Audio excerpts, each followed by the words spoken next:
Hello friends, मेरे YouTube channel पर आप सबका स्वागत है। आज मैं आपको एक बहुत ही दिलचस्प कहानी सुनाने वाली हूँ। ये कहानी स्पार्की नाम की एक छोटी सी चिड़िया के बारे में है। स्पार्की हमेशा नई चीजें सीखने के लिए उत्सुक रहती थी और वह अन्य जानवरों को देखकर उनके कार्यों से कुछ न कुछ सीखती रहती थी।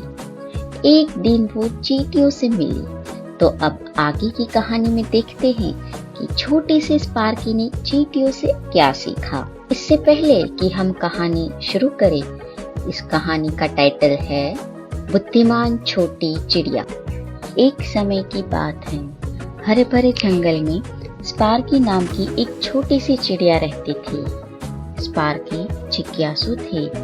हमेशा वो नई चीजें सीखने के लिए उत्सुक रहती थी और हर दिन वह अपने चारों ओर की दुनिया को देखती थी।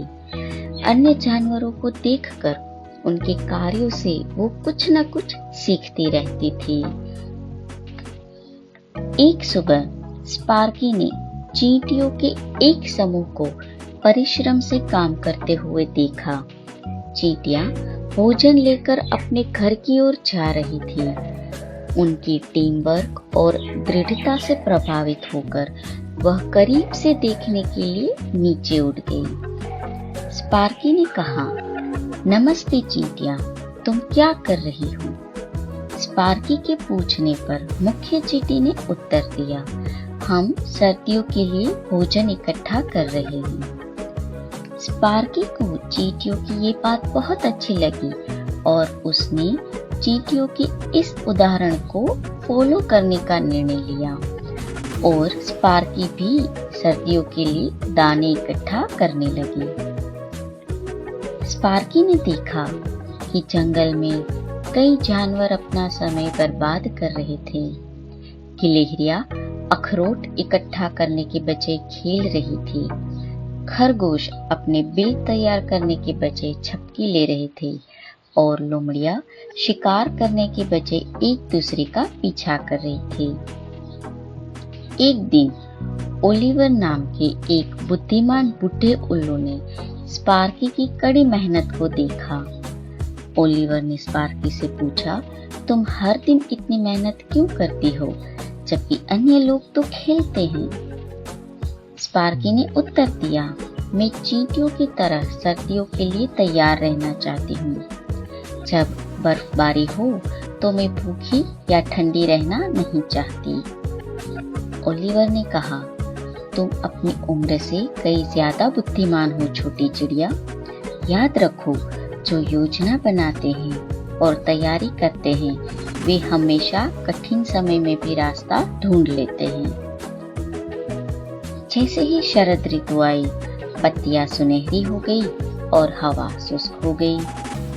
स्पार्की के बीजों का भंडार बढ़ गया था और उसे गर्व और सुरक्षा की भावना महसूस हुई। एक ठंडी सुबह पहली बर्फ का टुकड़ा गिरा, जो सर्दियों की शुरुआत का संकेत था। जंगल बर्फ से ढक गया और भोजन मिलना लगभग नामुमकिन हो गया।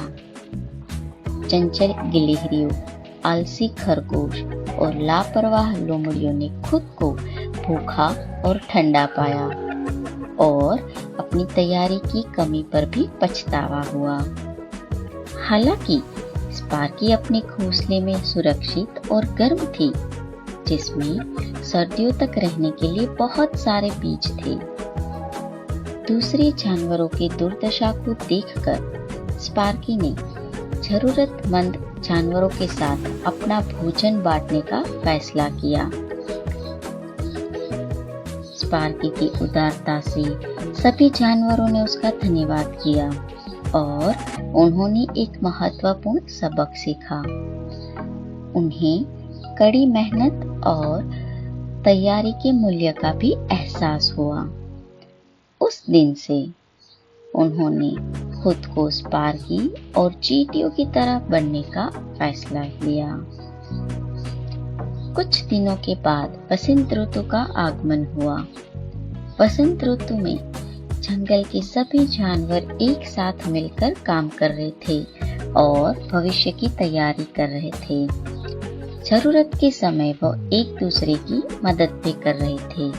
तो इस कहानी से हमें ये सीख मिलती है कि कठिन समय से उबरने के लिए हमें पूर्व तैयारी और कड़ी मेहनत करनी आवश्यक है और मुसीबत के समय हमें एक दूसरे की मदद करनी चाहिए। अगर आपको ये कहानी पसंद आई और आप ऐसी ही कहानियाँ सुनना चाहते हैं तो मेरे चैनल को सब्सक्राइब करें और बेल आइकन हिट करना ना भूलें। Thank you.